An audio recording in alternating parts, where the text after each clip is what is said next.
Chris Wade, CTO with Itential, a network automation software company. We're here to talk about some of the predictions heading into 2023.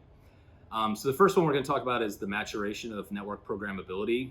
We usually give equipment providers a hard time, but we've really made a lot of progress over the last 10 years, adding programmability to network infrastructure. And we really think as we head into next year, we're really going to start taking more advantage of these machine interfaces being made available to us in the market. The second one is really moving from personal automation to platform automation. We've done a great job over the last couple of years doing automation to make my job easier or to complete my tasks in a more efficient way.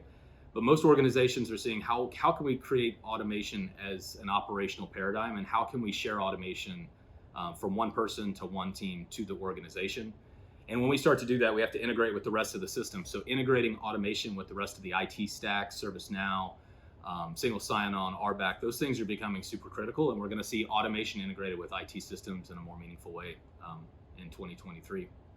And if we get more on the aggressive end of the spectrum, and we start taking software principles and combining it with network automation, most organizations think that infrastructure as code is their North Star, and we're excited about adopting more software principles in network automation.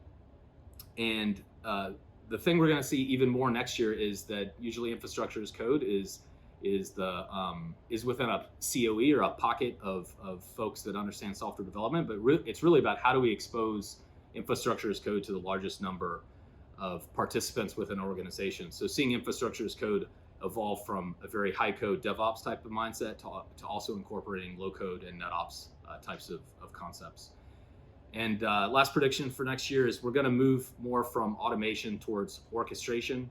And what we mean by this is really changing the operational paradigm. So how do we do more orchestrated processes? And most importantly, how do we expose these orchestration and automation concepts out in a self-serve manner to line of business owners and ultimately application developers?